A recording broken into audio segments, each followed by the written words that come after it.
రాజానగరం నియోజకవర్గంలో ఇవాళ గత 5 సంవత్సరాలుగా అవినీతి సామ్రాజ్యానికి రాజాగా చెక్కంపూడి రాజా అనే వ్యక్తి 5 సంవత్సరాలు కూడా రాజానగరం నియోజకవర్గాన్ని అన్ని రకాల అక్రమాలు, దౌర్జన్యాలు, భూ కబ్జాలతో దోసేసి ఇవాళ ఎక్కడి నుంచో పక్క నియోజకవర్గం నుంచి వచ్చి మా నియోజకవర్గంలో పరిపాలన చేసి మా కులాల మధ్య, మా మాదిగ కులాల మధ్య, అలాగే కాపులు కమ్మవారి మధ్య, మానవారి మధ్య, బీసీ వారి మధ్య, మాది వారి మధ్య, బీసీ వారి మధ్య, అన్ని వర్గాల మధ్య ఒక 5 సంవత్సరాల వైరాన్ని సృష్టించి ఇవాళ ఒక బ్రిటిష్ పరిపాలన చేసే విధంగా జక్కంపూడి రాజా మా సామ్రాజ్యంలో రాజానగరం నియోజకవర్గం వనరులన్నీ కూడా బ్రిటిష్ వాళ్ళు ఎలాగైతే దోసేసుకున్నారో ఆ విధంగా దోసేసుకుని ఇవాళ పక్క నియోజకవర్గం పారిపోయి అక్కడ ప్రెస్ మీట్లు పెట్టి ఇవాళ ఏదో మెహర్బానీ పాటిస్తున్నాడు.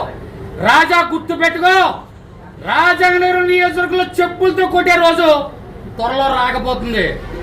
ఎందుకంటే ఏ నియోజకవర్గంలో నువ్వు అధికారం తెచ్చుకుని మదవెక్కుని కొట్టుకుని కులాల మధ్య కుమ్ములాట్లు పెట్టి ఇవాళ అక్రమాల కేసులు బనాయించి, రౌడీ షీట్లు బనాయించి ఇవాళ మా నియోజకవర్గంలో అన్ని రకాల జనాభాని ప్రణప్రాయంగా నాశనం చేసిన వ్యక్తి నువ్వా కాదని అడుగుతున్నా.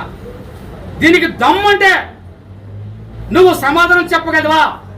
ఇవాళ సీతారామరావు మండలంలో చూసుకుంటున్నట్లయితే కాక శిరోమండలం చేసి దళితుడిని గుండు కొట్టేసిన వ్యక్తి కాదని అడుగుతున్నా. అలాగే రాజానగరం మండలంలో బీసీలపై రాడ్డు దాడి చేయించావయ్యా నువ్వు. ఇవాళ అతను చనిపోయి బతికేడు. ఇవాళ ఒకటి కాదు, కోరుకొండ మండలంలో ఎంతో మంది బ్లేడ్ బ్యాచ్లతో రక్తం ఇవ్వలేదని బ్లేడ్ బ్యాచ్ గంజాయి బ్యాచ్ కుర్రోళ్ళతో దాడి చేయించిన వ్యక్తి కాదని అడుగుతున్నా. ఏ సిగ్గు పెట్టుకుని మళ్ళీ నువ్వు రాజానగరం నియోజకవర్గంలో ప్రెస్ మీట్ పెడుతున్నావని చెప్పేసి ఒక జన సైనిక అడపా శ్రీనివాస్ అడుగుతున్నా.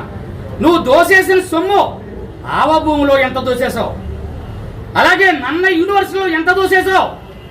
ఇవాళ ఇళ్ల స్థలాల పేరు చెప్పి పనికిమాలి పట్టాలిచ్చి నువ్వేమో 3 అంతస్తుల బిల్డింగ్లు పెట్టుకున్నావు. అసలు బుద్ధుండే మాట్లాడుతున్నావా, బుద్ధి లేకుండా మాట్లాడుతున్నావా జక్కంపూడి రాజా?